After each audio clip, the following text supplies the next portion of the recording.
পারমাণবিক ক্রমাঙ্ক ও ভর সংখ্যা।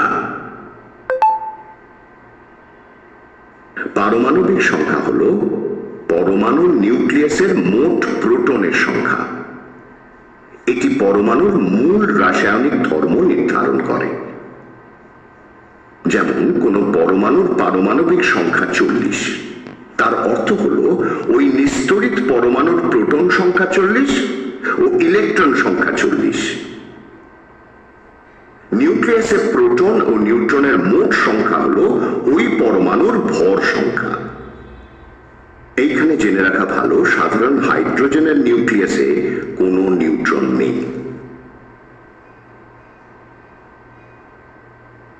যখন একই মৌলের দুটি বা তিনটি পরমাণুর পারমাণবিক সংখ্যা এক কিন্তু ভর সংখ্যা আলাদা, অর্থাৎ নিউট্রন সংখ্যা আলাদা, তখন তারা হয় আইসোটোপ।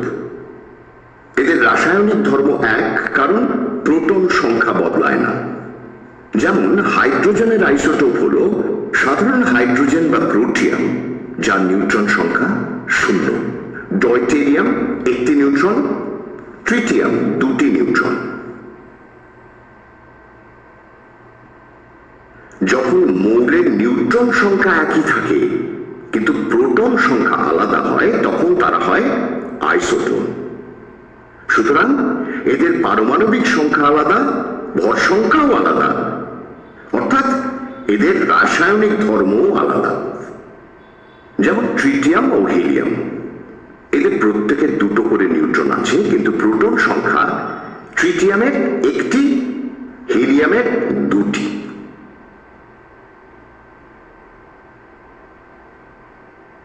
যদি 2টো আলাদা মৌলের ক্ষেত্রে পারমাণবিক ভর সংখ্যা সমান কিন্তু পারমাণবিক সংখ্যা আলাদা হয়, সেক্ষেত্রে একটিকে অন্যটির আইসোবার বলে। যেমন ক্যালসিয়াম ও আর্গন, এদের ভর সংখ্যা 40 কিন্তু পারমাণবিক সংখ্যা ক্যালসিয়ামের 20 এবং আর্গনের 18। এবার আমরা দেখব কিভাবে আয়ন তৈরি হয়।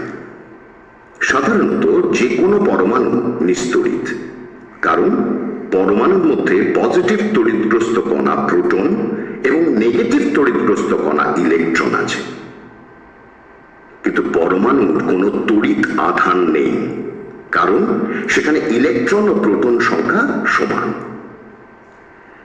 এবার কোনো পরমাণু ইলেকট্রন ত্যাগ করল, ওই পরমাণুতে পজিটিভ তড়িৎ কণার সংখ্যা নেগেটিভ তড়িৎ কণার চেয়ে বেশি হবে।